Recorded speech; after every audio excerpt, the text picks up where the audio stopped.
Hey folks, welcome into the News 12 Now desk. Thanks for joining us here on this Thursday, June the 8th, 8 o'clock here, top of the hour. We're taking a look outside real quick. Actually, let's pull up this little 7-day forecast that Mikkel so kindly left for us this morning.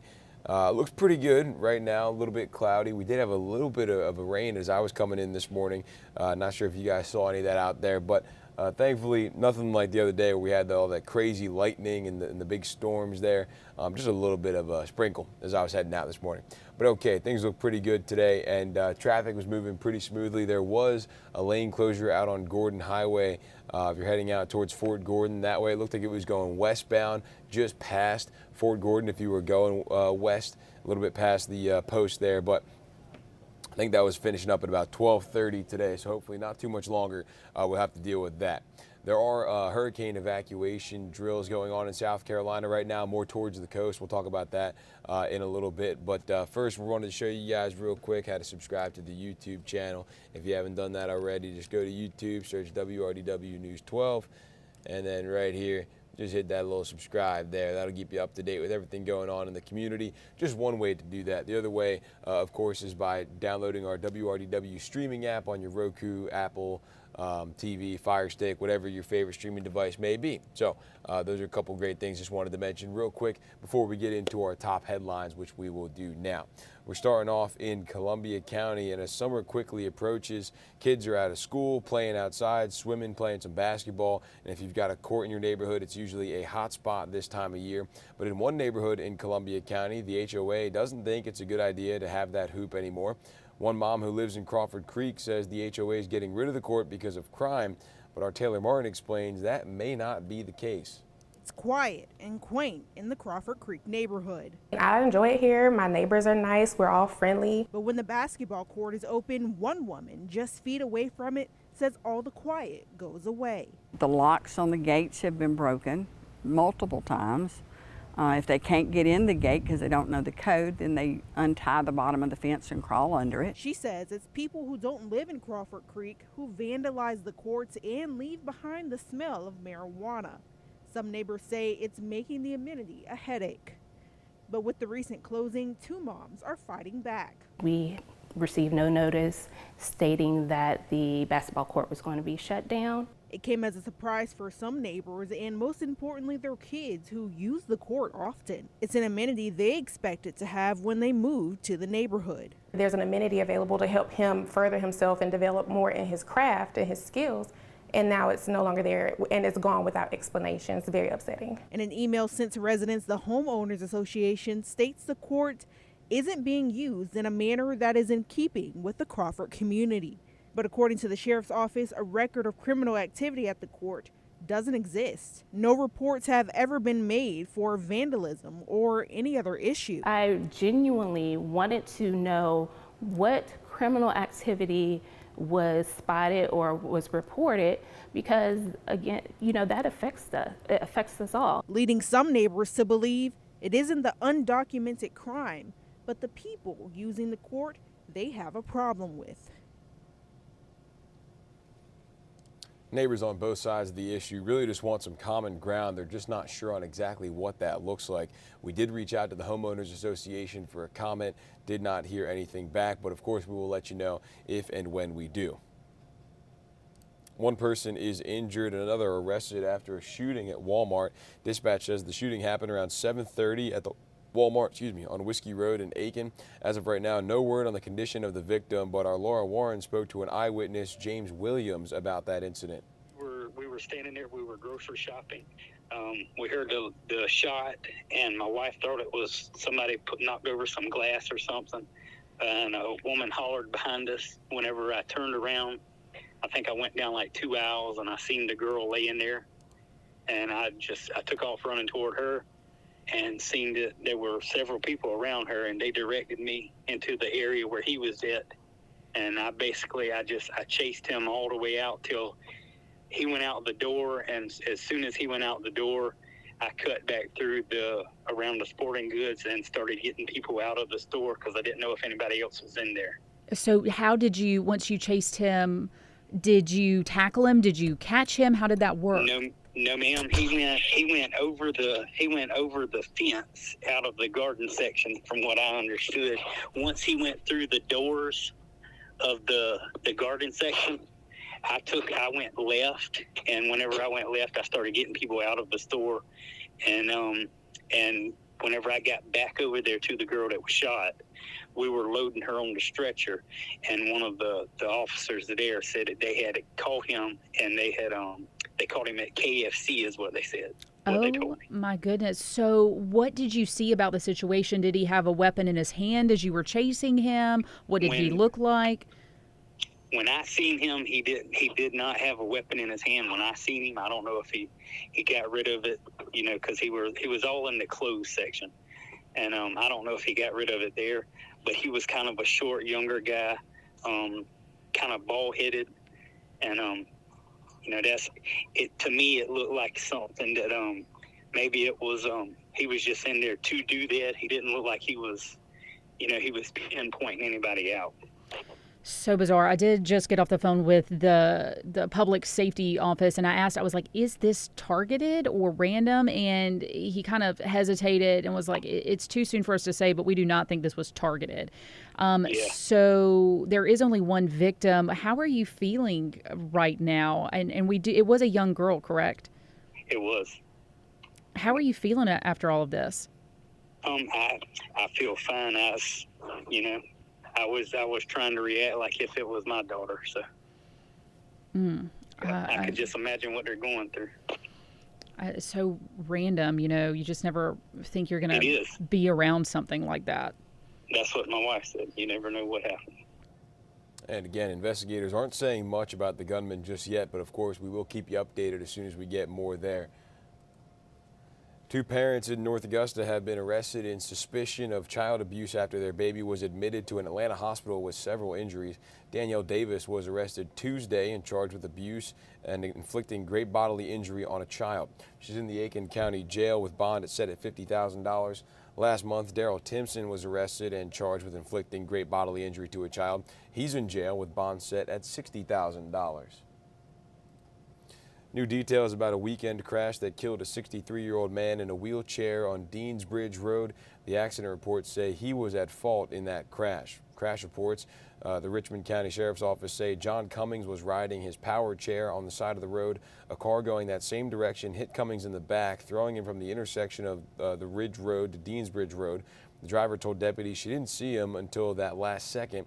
The crash report says Cummings is at fault for darting into the road. The fallout remains to be seen as the city works to recover from a cyber attack. Now, a tech company that deals with cyber threat intelligence is saying the city could be dealing with this issue for months to come. Craig Allison talked with a cyber expert about this ongoing problem. Well, he says Augusta's situation is nothing new, but nothing too pleasant either. Regardless if this issue was caused by the hacker group Blackbyte, who is claiming responsibility, or regardless if Augusta were to pay any level of demands for information, Augusta-Richmond County could be looking at a complete reboot to get back up to speed. Yeah, I'm surprised that for some reason it hasn't seemed like the city's been forthcoming in terms of exactly what's happening. For Bob Nestor, it was a slight inconvenience to get his tags renewed before he left for a family trip to D.C. While he hasn't seen anything like this cyber attack in his 13 years of living in Augusta, an expert says it's actually not that uncommon. First, you got to go in there and you've got to neutralize the attacker. You've got to figure out, are they still in the network, and then cut off their access. So that can be difficult because, as I previously alluded to, is oftentimes, if they're stealing credentials and they're raising their privileges to that of an administrator, they look like you. They're actually using your accounts against you. John Shire has worked in cyber for decades. He went through hacker group Blackbyte's site during our interview and said while he can't verify if the documents belong to Augusta, he says he estimates the about 20 gigabytes of documents are authentic. There are files there. They appear to be government type files, right? They include people's addresses and social security numbers and all sorts of things that would be considered private information, right? Shire says he took this screenshot of the $400K they're asking for, but says it could take millions to get back to normal. It sounds like they've put a lot of resources toward it, but there doesn't seem to be a lot of information that has come out so far. John Shire tells us it could be months before we get back to normal. And the mayor has told us today that 100% of their essential departments are now up and running with workarounds. Another update is to come on Friday, but still no near end in sight. In Augusta, Craig Allison on your side. Okay, thanks for that, Craig. Hopefully they can get that up and running and get that ending a little bit closer in sight. I'm sure that would be good for everybody. Well, we did get an update yesterday on the funding for Augusta leftover. Funding for Augusta leftover from the American Rescue Plan. Out of $83.3 million, about $1 million remains to be spent. We asked Mayor Garnett Johnson about the plan for those dollars. My priority is going to be to make sure that we restore funding and try to create the efficiencies that I campaigned on. Having a central point for all of the grass cutting and all of the right-of-way maintenance. It's important. It's important to the city. I'm hoping that my colleagues would agree with that and that funding be restored to centralize a grounds and maintenance department. Mayor Johnson said yesterday's meeting was very important to clear up issues with some of the funding from that American Rescue Plan. He says the last administration used part of it for payroll needs, and that needs to be cleared up for next year's budget. College graduation, high school graduation, all of that is going on right now, and pretty soon college grads will soon have to start paying off their student loans again. After a 3-year pause, student loan payments will pick back up in just a couple months. For some, that means your next payment date will be this September. Our Alyssa Lyons spoke to a parent and a recent college grad about it. Well, just like them and just like me, many of us have passed through a campus like this one, or at least a similar one to it.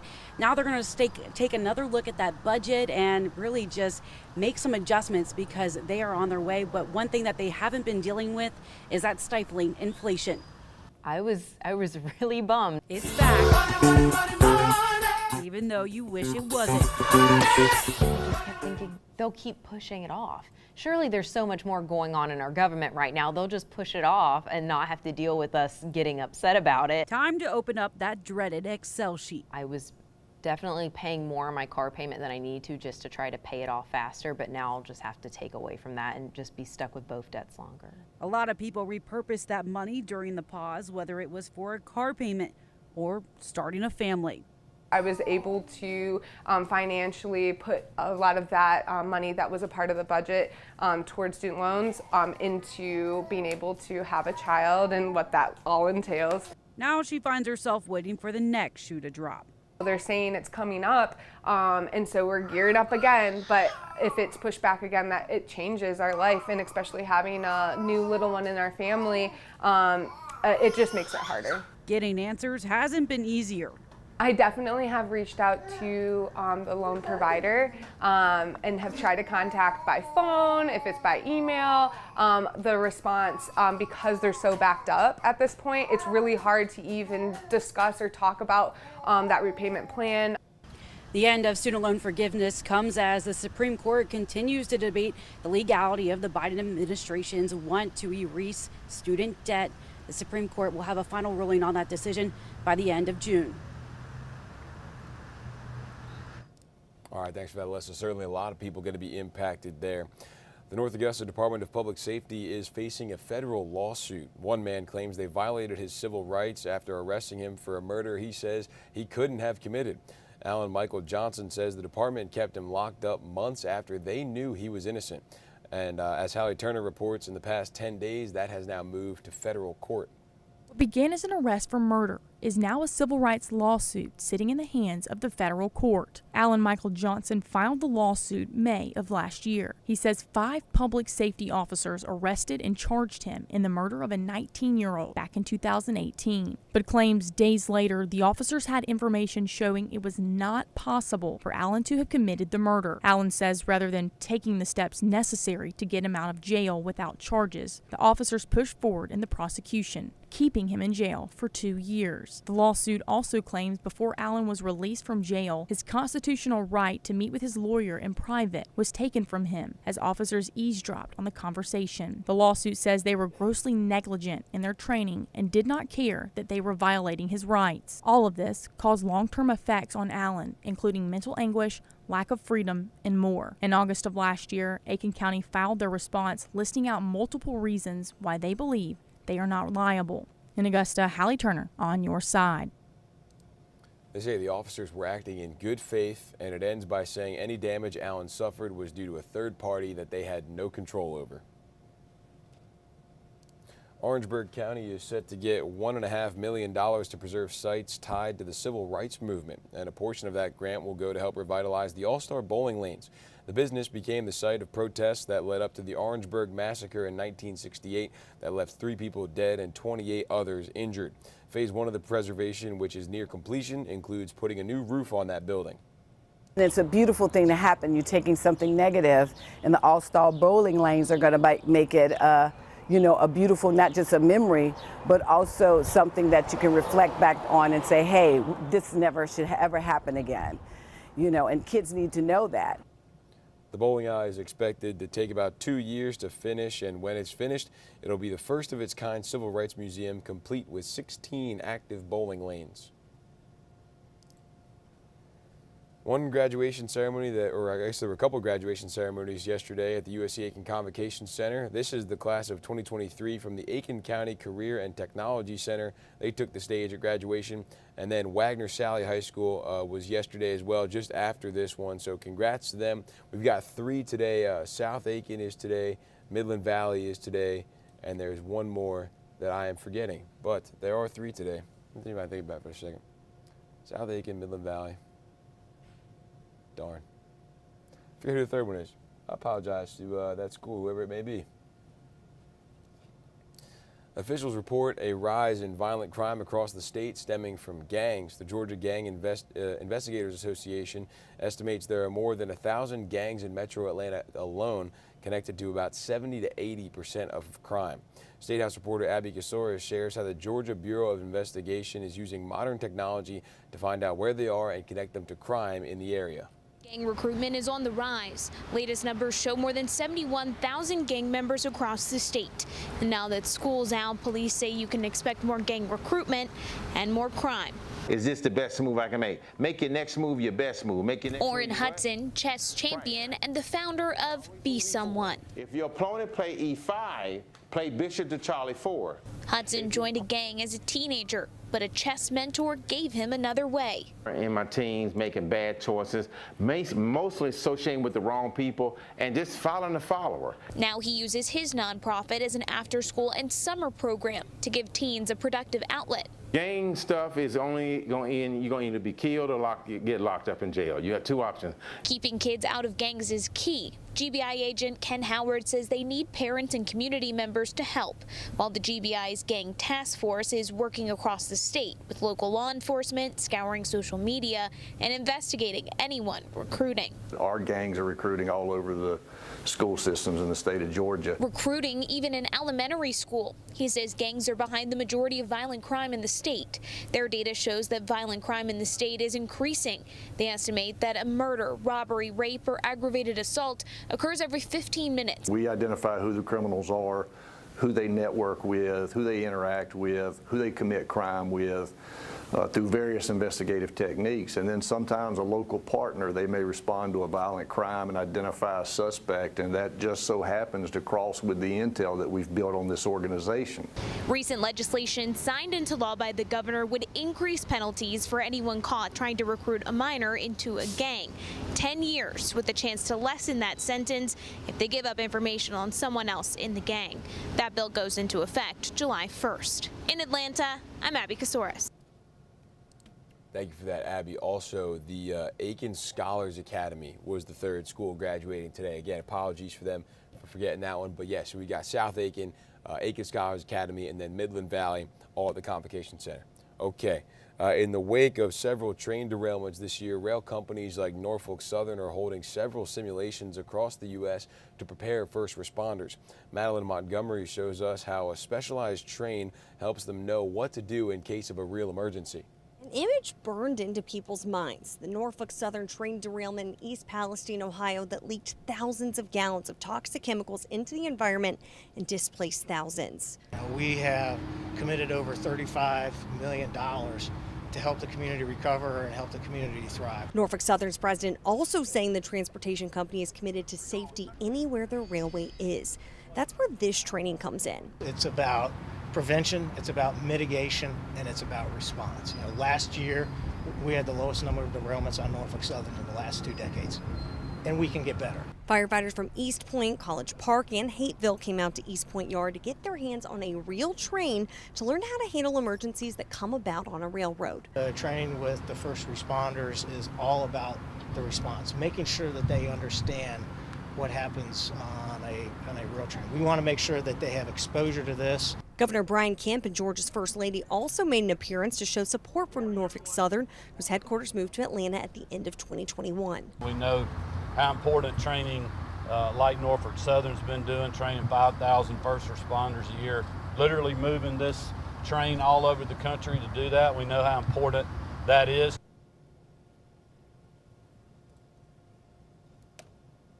And Norfolk Southern is doing 15 of these training sessions across the U.S. this year. A Georgia veteran is in a desperate fight to keep at least a portion of his disability benefits. It's a frustrating situation that seems to have no end and no real answers. Zach Summers introduces us to Oriel Isles and his battle.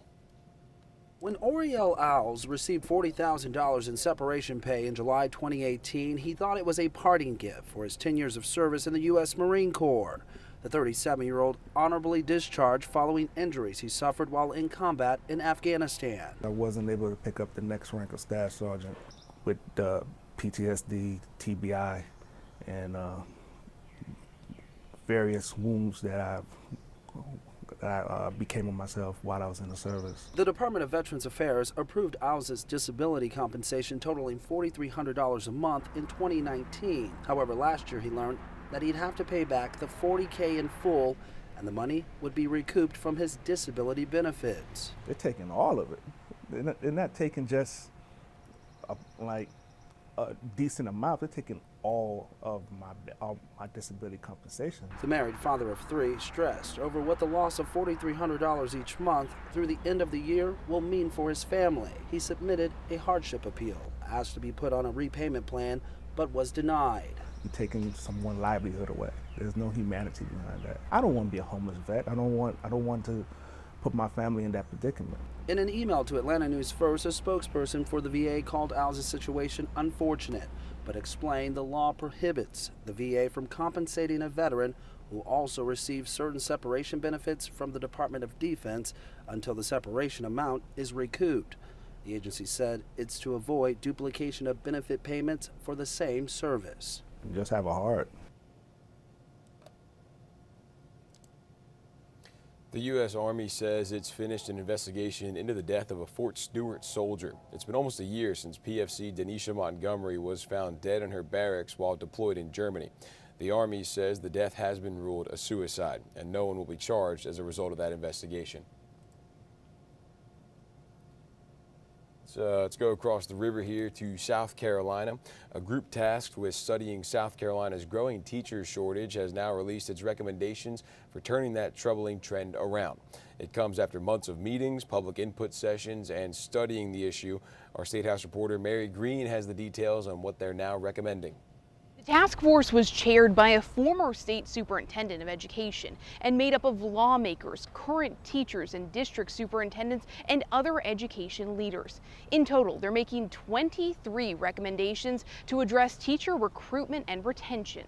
The 23 recommendations are divided among 4 main categories. Under compensation and evaluation, they include raising the statewide starting salary and revamping the salary structure. Recommendations to boost recruitment involve a public relations campaign to enhance public respect for the profession and bringing more retired teachers back to the classroom. They also want to better prepare educators through steps like improving mentor programs and eliminating the current requirement for would-be teachers to pass a basic skills assessment to enter a preparation program. Finally, they're looking to improve working conditions with recommendations like expanding unencumbered time policies and ensuring accountability for student behavior. It's not just the same call for more funding, it's more funding in order to achieve innovative ideas. I think the other thing that's novel in this report is the level of commitment behind it.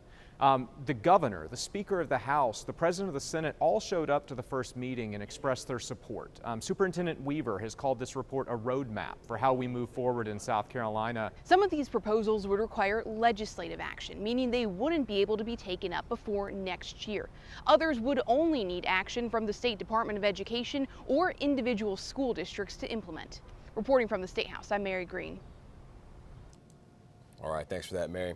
Governor Henry McMaster says he hasn't reviewed the full recommendations just yet, but he says he supports proposals like raising the statewide teaching salary to $50,000 by 2026. In just a few months, a bill banning the popular Carolina squat truck modification will go into effect in South Carolina. Some truck owners who happen to like the front end of their cars a little higher than the back end say they're worried about the future impacts of this law, like what the state will regulate about their cars next. I think this bill being passed opens the door for many other bills to be passed, limiting what else we can do with our vehicles. Once the law officially takes effect, any driver with their front fender 4 or more inches above the back fender will be fined twice before having their license suspended for a year.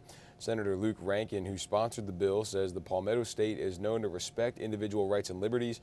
However, driving on our highways is not a right you get without certain rules. A quick traffic reminder, if you plan on traveling in South Carolina today, several state agencies will be doing a full-scale hurricane evacuation across the Palmetto State from 8 o'clock this morning till 3 in the afternoon, so it is underway right now. You'll see a lot of personnel along Interstate 26, U.S. Highway 21, 278 and 501, and State Highway 544. This will be a simulated lane reversal for when the coast must evacuate for a hurricane because, of course, hurricane season started up on June 1st. Attorneys representing the family of former Alec Murdaugh's former housekeeper Gloria Satterfield are filing a memo against Murdaugh.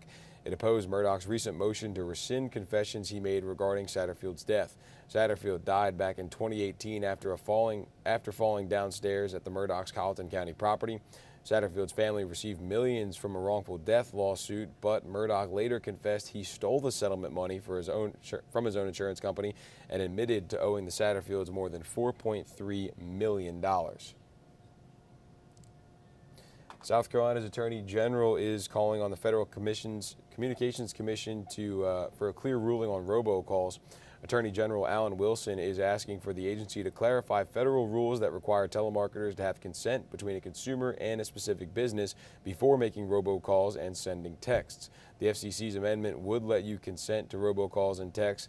As it stands now, usually you have to agree to receive those calls. South Carolina is now just one step away from criminalizing fentanyl trafficking. The State House agreed to changes senators made to the bill, sending it to the governor's desk. If he signs it into law, people convicted of trafficking fentanyl would face up to 40 years in prison. It also adds additional penalties if the person convicted had a gun when they were arrested. Fentanyl is blamed for more than half of South Carolina's overdose deaths last year, and closer to home, the deadly drug claimed the lives of 2 babies, one in Aiken, another in North Augusta. Governor McMaster will now decide whether to sign this bill into law or veto it and send it back to lawmakers. To politics now. The former vice president wants the top job, and the field of Republicans running for president just got bigger. Natalie Brand has the latest from Washington. Introduce you to the next President of the United States, Mike Pence. Mike Pence is the first vice president in modern history to challenge his former boss for their party's presidential nomination. You know, when Donald Trump ran for president in 2016, he promised to govern as a conservative. Together, we did just that. But today, he makes no such promise. Pence, speaking from Iowa, directly addressed the January 6th Capitol attack. On that day, President Trump also demanded that I choose between him and the Constitution. I chose the Constitution, and I always will. Pence joins a growing list of former allies now challenging Trump, but the former president remains the frontrunner in early polling of GOP voters. Former New Jersey Governor Chris Christie, who announced his candidacy in New Hampshire Tuesday, says he'll be calling out Trump. The reason I'm going after Trump is twofold. One, he deserves it. And two, it's the way to win. In North Dakota, Governor Doug Burgum launched his bid Wednesday. The software billionaire did not mention any other candidates. We need a leader who's clearly focused on three things: economy, energy, and national security. The latest candidates join an expanding field of Republicans who still have more than 7 months until the Iowa caucuses.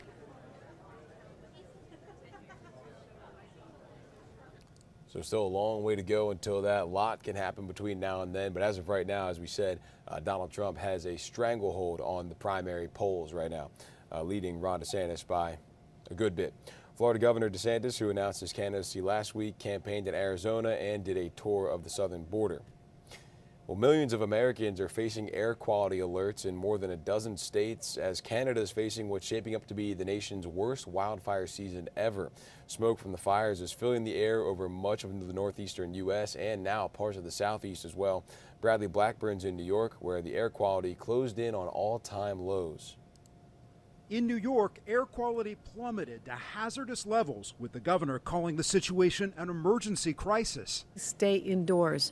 Outdoors is dangerous in just about every part of our state, not just vulnerable communities, but literally everyone. The orange, smoky haze that enveloped large parts of the Northeast was likened on social media to a scene from Mars, while others said you could taste the air. The acrid smoke is drifting in from Canada, where hundreds of wildfires are raging. Unhealthy air extended to places like North Carolina, affecting millions of Americans. For people who are higher risk, so that would include little children, the elderly, people who have chronic medical conditions. In a flashback to the pandemic, many people decided to wear masks once again to play it safe. I'm worried about the air quality. I'm worried about breathing in the particles. Gary Hartman, a tourist from Chicago, is dealing with the bad air during his visit to Washington, D.C. It's a serious issue. You can't exercise outside.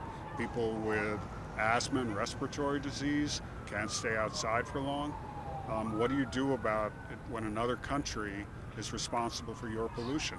This smoke and fog over New York and the rest of the Northeast is a warning from nature. New York Democratic Senator Chuck Schumer cited global warming and told lawmakers they need to take action. Smoke from the fires is expected to continue to affect the Northeast, as well as to spread further south throughout the week. Bradley Blackburn, CBS News, New York. Yeah, I've got, a bunch of family up there in the New Jersey, Philly area, and I've seen a lot of pictures from friends about just the smoke, and they're masking up, and it's insane to see. And like you said, it's kind of wild when you see it coming from another country. What really can you do? Authorities in Virginia are trying to figure out what led to a deadly shooting following a graduation ceremony in Richmond the other day. A graduate and his stepfather were killed. At least 5 others were hurt. The 19-year-old suspect was in court yesterday morning. Nicole Skanga is in Richmond. 18-year-old Sean Jackson had just received his high school diploma. Several people shot, a couple of maydays. When gunfire erupted in the park across from the Altria Theater in Richmond, Virginia, Tuesday evening, where the Huguenot High School ceremony was held. I didn't know Sean, but I shook his hand and wished him congratulations about 20 minutes before he died.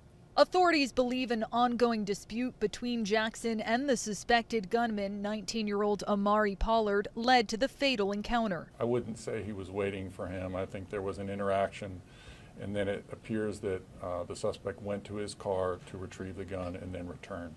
Jackson's 36-year-old stepfather, Lorenzo Smith, was also shot and killed. Among the injured, a 9-year-old family member hit by a car during the chaos. In the wake of this shooting, officials here beefing up security and limiting seating at the remaining graduation ceremonies in the city to protect students and their families. For this to happen at a high school graduation, I know many are overcome with grief, and I know that many are very angry right now.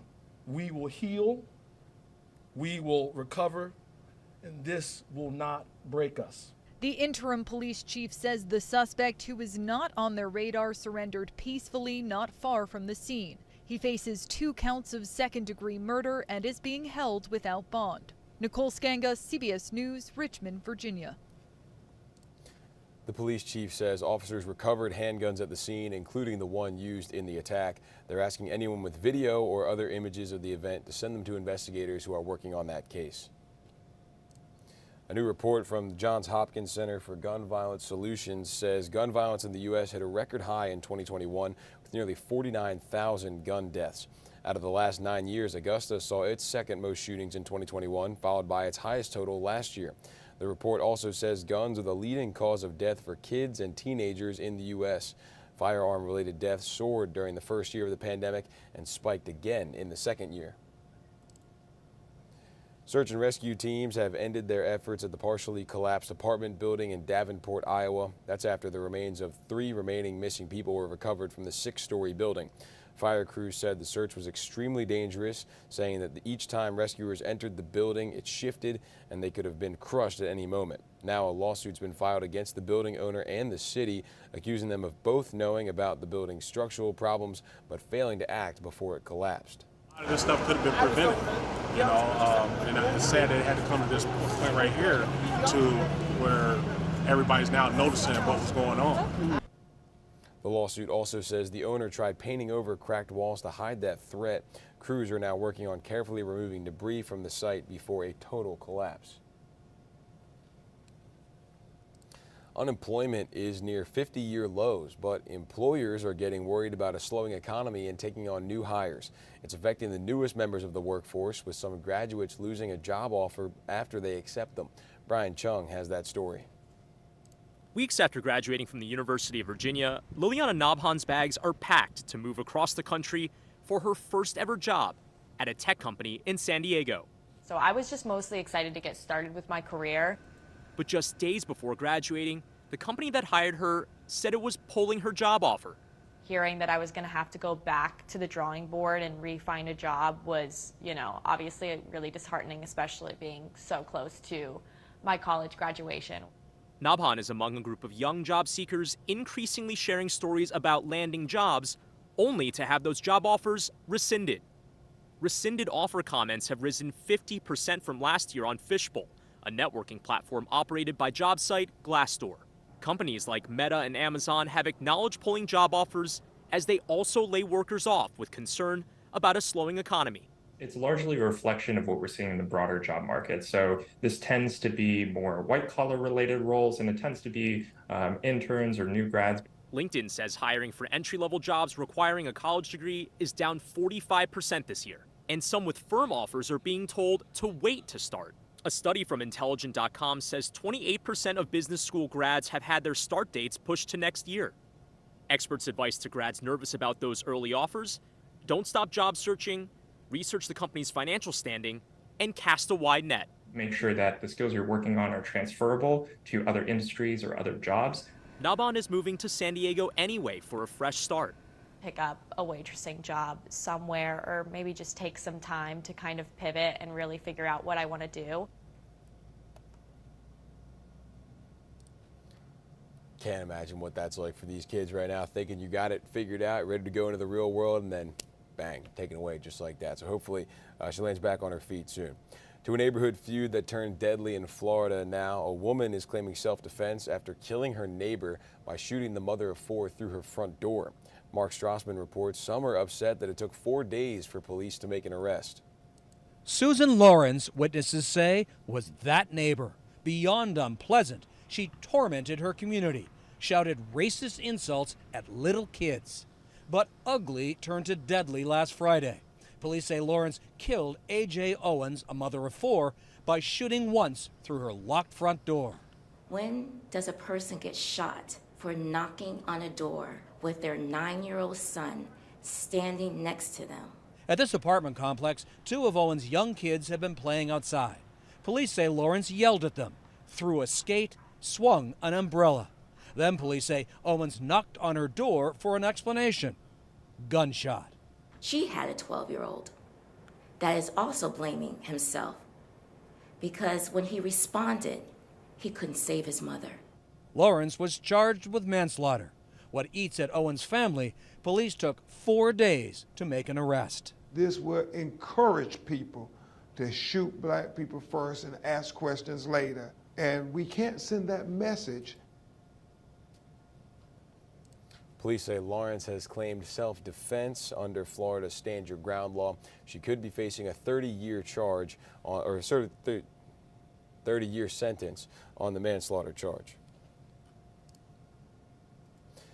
People in St. Peter's Square are wishing Pope Francis a quick recovery after he was admitted to a Rome hospital. It's to repair a hernia likely caused by scars from surgery in 2021.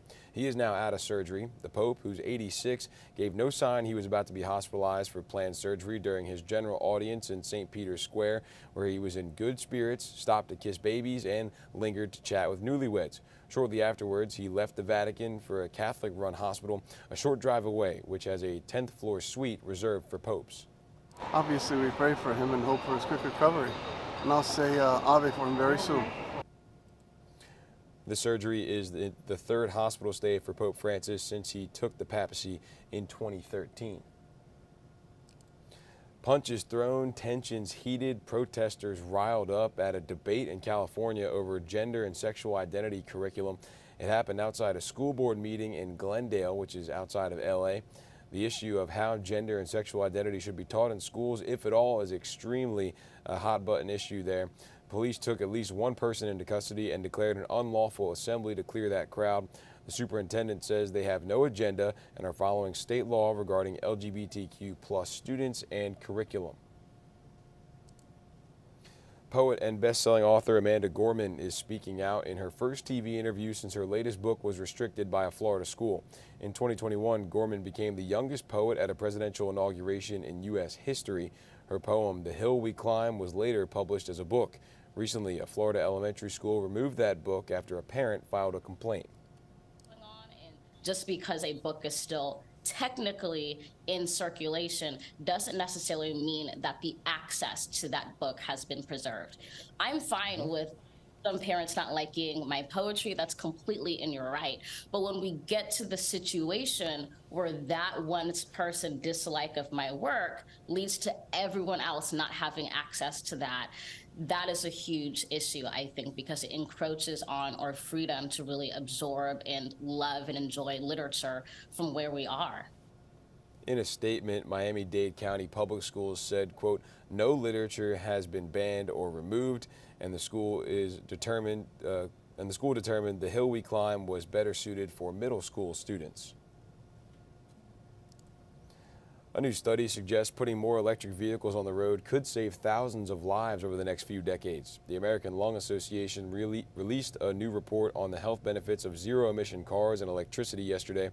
The report suggested if gas vehicles were replaced by electric vehicles by 2035, more than 89,000 fewer premature deaths would occur in the U.S. by 2050. The EPA says transportation is the leading source of air pollution and creator of carbon pollution in the U.S. Ford is recalling thousands of hybrids for a second time now. It comes after its first recall failed to address a fire hazard. This round includes 125,000 of the most recent years of Escapes, Mavericks, and Corsairs. The gas engines can leak oil or vapors, and those can catch fire when they come into contact with hot parts of the compartment.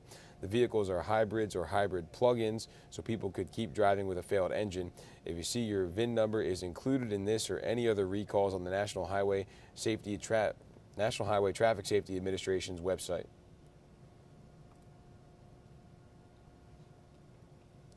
Poverty is increasing among Americans aged 65 and up. Between 2020 and 2021, that age group is the only one that experienced an increase. Social Security and Medicare aren't sufficient to lift all older adults above poverty, and not everyone in their season of retirement has saved enough to make that time in life golden.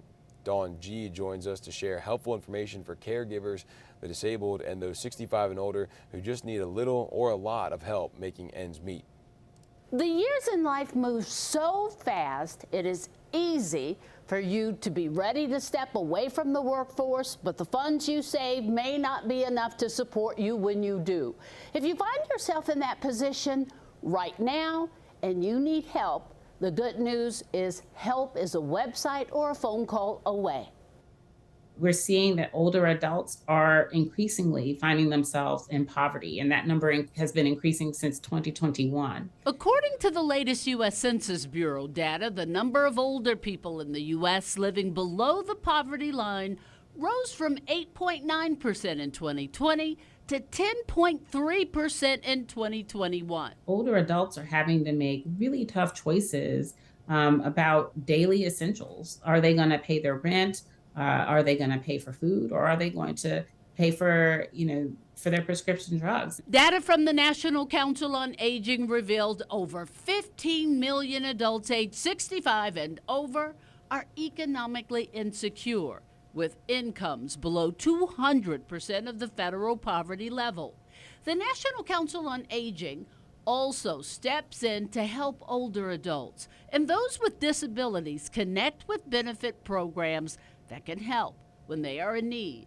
All they need to do is head to benefitscheckup.org. You can go on there to access over 2,000 benefits that might be available for you based on your location and your age and your income status. When people are looking for help with their daily essentials and their daily bills, utility bills, prescription drugs, things like paying for taxes, home ownership assistance, we're definitely the go-to source. Millions of older adults and disabled miss out on money-saving benefits simply because they don't apply. You've paid into the system, you've worked your whole life, and now it is time for you to be able to live with dignity and the resources that you need in this particular season of your life. There's available money from federal, state, and local resources. About $30 billion annually is left on the table collectively across the U.S. because people don't know that they are eligible for certain benefits and assistance. It's easy. Benefitscheckup.org. There is actually a chat function on the website where someone can answer questions for you live. If you are technologically challenged like I am, you can use your phone by calling 1-800-794-6559. I'll say it again, 1-800-794-6559. There's over 2,000 benefits they provide, and they do not limit you to what you can ask for. It's what you qualify for. Helping you make ends meet, I'm Dawn G.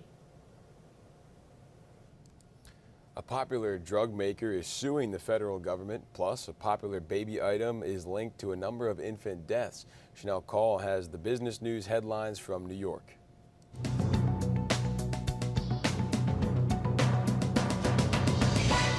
Drug maker Merck is suing the federal government over its plan to allow Medicare to negotiate prices for a handful of drugs. In the lawsuit, Merck called the plan, which is part of the 2022 Inflation Reduction Act, extortion and a sham.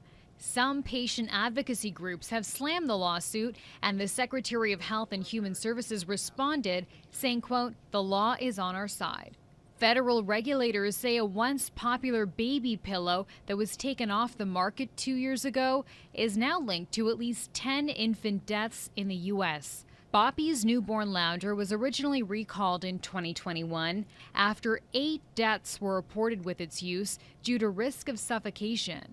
The company and the U.S. Consumer Product Safety Commission are urging caregivers to stop using the pillow, and they're asking online marketplaces to crack down on attempts to resell secondhand pillows on their websites. And Apple is using AI to solve its autocorrect problem. The new software is said to learn your habits, fixing words that you frequently misspell, but leaving words alone that you intentionally typed, even the salty ones. The upgraded iOS 17 is scheduled for this fall.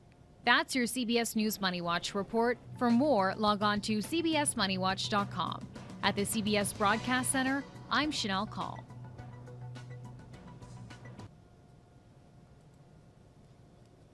Father's Day less than 2 weeks away now, Sunday, June 18th. And one of the hot gifts this year for Dad is anything electric. Dads love gadgets and they love watching movies and sports on the big screen TV. Home theaters are popular right now, but they can be very expensive. Our consumer tech reporter Jamie Tucker takes a look and lists affordable options. A home theater starts with a big screen TV. There are endless choices from many brands. If you're looking for a big screen for Dad, try to stick to TVs that are OLED or QLED. Save some money and pick a 4K TV with a high refresh rate and lots of HDMI ports. These 4K TVs look great, they sound okay. They're so thin, it's hard to put really good speakers in them, so you really need a sound system. There are a lot to choose from. Roku has loaned me their sound system. The Streaming Bar Pro has Roku built in, so he doesn't need a streaming stick to get Netflix, Hulu, Prime, and other channels. Top Gun Maverick. It comes with a voice search remote control. The sound is far better from what I get from the TV speakers and is the first component to add to a media room. It isn't a complete surround sound system, but the Streaming Pro does have great sound that adds crisp audio with a lot more depth. The second piece in the surround sound system adds feel to what you're watching. Because with a subwoofer, you don't just hear it, you do feel it. Roku's Wireless Bass Pro connects to the soundbar wirelessly over Bluetooth. Took only a couple of minutes to install. That makes a difference in where it can be placed in the room. A subwoofer is a must-have for deeper sounds such as thunder, rockets taking off, and jet engines. And finally, we add a pair of rear speakers that prioritizes sound effects like music, rain falling. These are also wireless. Did I mention how great it is to eliminate wires? Once it's all put together, it sounds a lot like a movie theater experience. Some surround sound systems cost thousands of dollars. These are components that are between $150 and $180, and you can give them one at a time. So maybe a gift for Father's Day, birthday, and Christmas. And it sounds better than I could capture on camera. That's What the Tech. I'm Jamie Tucker. Again, with the gadgets, man. Jamie's got all the gifts. He had graduation, he had Mother's Day, he's got Father's Day. He's got you covered on all the gift gadgets that you want. And again, Father's Day, 2 Sundays from now, June 18th, I think. Yeah, June 18th. Okay, to sports now. Rory McIlroy is now weighing in on the new merge between PGA Tour, DP World Tour, and PIF in Saudi Arabia.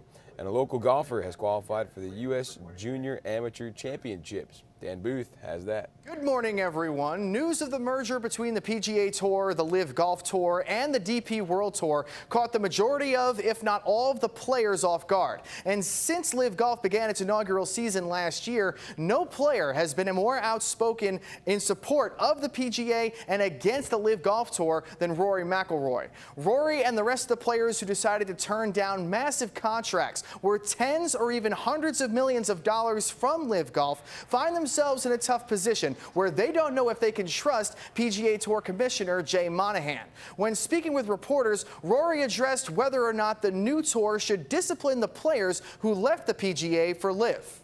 There still has to be consequences to actions. You know, the people that left the PGA Tour irreparably harmed this tour, started litigation against it. Like, we can't just welcome them back in. Like, that's not going to happen. And I think that was the one thing that Jay was trying to get across yesterday is like, guys, we're not just going to bring these guys back in and pretend like nothing's happened. Like, that is not going to happen. Throughout the press conference, Rory reaffirmed his hatred for LIV Golf and went on to say there should be conversations about the potential of financial compensation for the players who stayed with the PGA. When it comes to our local golfers, North Augusta's Davis Neal has qualified for the U.S. Junior Amateur Championship. To make the cut, Neal shot 1 under at the Daniel Island Golf Club in Charleston. Out of the roughly 4,000 players around the world who compete to qualify for this event each year, only 264 get to go, and the Class 4A state champion is one of them. You're just trying to ride the momentum wave as long as you can, and I've had a lot of it going in, so I felt very confident going in, and I was going to be disappointed if I didn't qualify. So I think just having that confidence going in allows you to basically set your expectations higher than you have in the past. A lot of famous pro golfers have played in the U.S. Junior Amateur Championship, including Tiger Woods, who won the event twice. The winner gets the chance to play in the U.S. Open. That's it for sports. Have a great day, everybody. Okay, thanks for that, Dan. Congratulations to Davis Neal again in North Augusta, having a great end of his senior season there. One Tank Trips is back. This time our Will Volk heads up to Cashiers, North Carolina. There's a hidden gem tucked away on the Chattooga River, a perfect way to cool off from the hot summer heat. Tucked away off the side of the road is a staircase leading you down to nature's water park. When I went down, I was screaming and smiling the whole way down, so might be scary at first, but it's totally worth it. 9-year-old Ellie never gets tired of sliding down this rock. Her mom, Lindsay Turner, has already brought her here 3 times this summer. My parents bought a house here about a year ago. We heard from some locals. We had to check it out, and it's absolutely amazing. The Chattooga River flows down this smooth 10-foot rock face into a shallow pool of water, creating a natural water slide enjoyed by all ages. This is great for kids to do themselves and go up and down multiple times. Good for a first experience. Before you try it, they say it's important to know the rock is slippery, so watch your step. With that in mind, I gave it a try. Mountain water is not warm. Ellie let me try it with her tube, and I still got soaked. And as you can see from the replay, it doesn't help when you fall off. The most important rule, don't embarrass yourself. And have fun. Did I embarrass myself? Maybe. Did I have fun? Yes. And for so many people, fun is what this place is all about. Destroying work clothes, Will Volk, on your side.